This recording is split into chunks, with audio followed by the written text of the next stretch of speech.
Study Unit 2, Lecture 5.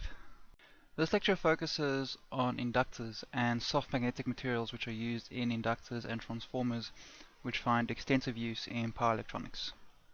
The operation of inductors and transformers are governed by Maxwell's equations, which relate the behavior of electrical fields and magnetic fields. The interaction of these two fields in the inductor is integral to the inductor and transformer behavior, which finds use in power electronics. The most rudimentary inductor possible consists of a wire wound around a core. This core can either be a soft magnetic material, as is often the case in power electronics, or it can be an air core, where the core simply gives shape to the coil. An inductor only has a single coil around a single core, whereas a transformer will have multiple coils around a shared core. Analogous to the storage of energy in a capacitor between two parallel plates, an inductor will store energy in the resultant magnetic field around the coil. A transformer exploits the fact that the magnetic field can couple into another coil. In this way, by designing the coils to have certain characteristics, energy can be transferred from one coil to another. Through selection of coil properties, not only can energy be transferred from one coil to another, but the way the energy is transformed and how much is transformed can also be manipulated. In its most basic form, a transformer consists of a primary coil and a secondary coil. The primary coil is where the primary current flows through, and the secondary coil is where the second current is induced. So at a very basic level, the voltage across the inductor is the value of the inductor or its inductance multiplied by the differential current change with time through the inductor. The actual inductance is determined by the physical properties of the coil and the magnetic core used. This equation defines the inductance of an inductor based on the physical properties of the inductor. N represents how many times the coil goes around the magnetic core, and dt over di represents the change in magnetic flux through the coil. This can be expressed as N over the magnetic flux divided by the current flowing through the coil. Theta is given by the magnetic field strength multiplied by the effective cross-sectional area across this inductor. The H field is the magnetic field down the effective length of the inductor and is simply given by the number of turns multiplied by the current through the inductor. Plugging these expressions into this expression over here allows the inductance to be expressed in terms of the number of coils, the effective cross-sectional area, and the effective length multiplied by the change in the B field relative to the H field. The B field is simply the H field multiplied by mu0 and the intrinsic permittivity of the magnetic material. Once again, plugging this value into here allows the inductance to be expressed in terms of the number of coils squared multiplied by the effective cross-sectional area divided by the effective length multiplied by mu0 and mu I. This can be expressed as n squared over r, where r is the reluctance of the inductor. For an ideal transformer, the power coming into the transformer will be equal to the power coming out of the transformer.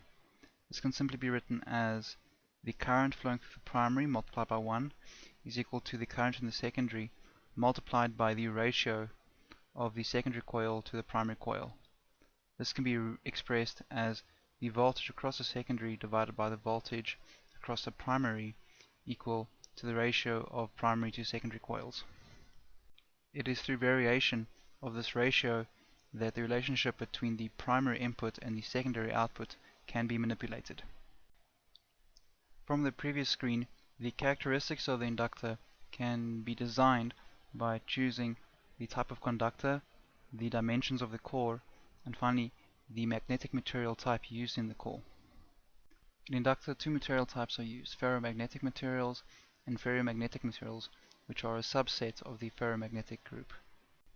Ferromagnetic materials are used when the frequencies which are switching are below 2 kHz, whereas ferromagnetic materials are used for higher frequencies where the frequency is much larger than 2 kHz and can be up to 80 MHz or above. The two different materials are also made differently. Ferromagnetic materials are based on iron and nickel, whereas ferromagnetic materials are based on ceramic oxides. Commonly used materials to make ferromagnetic cores are steel, iron powders, alloy powders, and nanocrystalline materials. Ferromagnetic materials are made from inert ceramic oxides, which are processed into solid structures with a magnetic cubic structure. In most cases, a designer will simply choose an appropriate inductor from a manufacturer's catalog based on the specifications of the inductor, but it is important to understand the ferrite characteristics which come into play when designing with inductors. The first and probably most obvious characteristic are the dimensions and effective parameters of the magnetic material. Based on the actual cross-sectional area and length of the material, there will be an effective magnetic area and effective magnetic length, which are used to determine the magnetic dimensions of the magnetic core. The relationship between the B and H field is determined by the relative permeability of the ferrite material through which the field permeates. In easier terms, the permeability determines how well a material will retain a magnetic field H to an applied magnetic field B. The magnetic constant μ0 is given by 4 pi times 10 to the minus 7 henries per meter, and μr will be a relative value which relates the H field to the B field in terms of this magnetic constant. The intrinsic, or also sometimes termed initial permeability, is the initial permeability when a field applied and is present at very weak field strengths. The amplitude permeability, also sometimes termed the maximum permeability, is the maximum possible permeability when a field is applied. The incremental permeability is a feature of an applied DC bias field. Effective permeability is used to refer to the permeability of structures we do not have a homogeneous magnetic structure. So will be applicable for structures which have air gaps. In these cases, the permeability at different points in the structure will not be equal, and effective permeability is determined, which represents the structure as if it was only a single homogeneous structure. Simply put, if the magnetic material has a region 1 which has relative permeability μr1 and another region 2 which has a relative permeability μr2, then an effective permeability will effectively determine what the permeability would be if this was a single homogeneous structure. Complex permeability is used to model a more realistic behavior of the core where there are losses present in the core. The coercive force is the field strength at which the hysteresis loop, which relates the applied field and the induced field, where this loop cuts the h-axis. In other words, it is the reverse magnetic field which needs to be applied to reduce a magnetically saturated structure from remanence to zero magnetic induction. On a hysteresis loop, the coercive force is where the hysteresis curve cuts the h-axis. Core losses are grouped into two groups: core losses at low induced fields, so at low h, and core losses at high induced fields, so core losses at a high h. At low field strength, these core losses can be caused by frequency-dependent eddy currents, frequency-dependent hysteresis behavior, magnetic drag and remanence loss, and copper winding losses, including both AC and DC components. Core losses at high induced fields will be dependent on the type of material used to create the magnetic core. What this means is that the loss mechanism in ferrites will be different to the loss mechanism in nanocrystalline alloys, will be different to the loss mechanism in laminated silicon steel. For each of these cases, there is a different technique which can be used to determine what the losses are. In general, ferrites will behave quite poorly when exposed to increasing temperatures.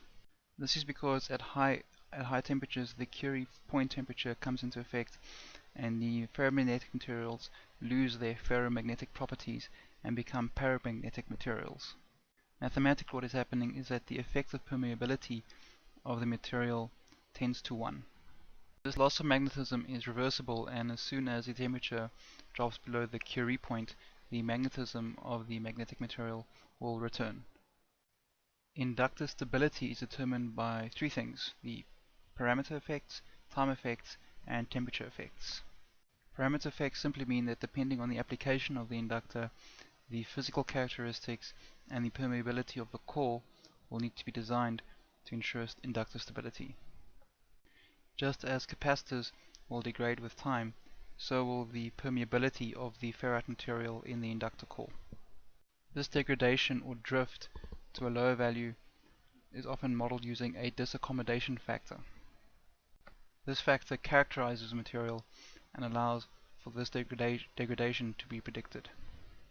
Finally, because of the Curie point temperature, the stability of an inductor will also be affected by temperature, as the rise in temperature will affect the magnetic properties of the magnetic core.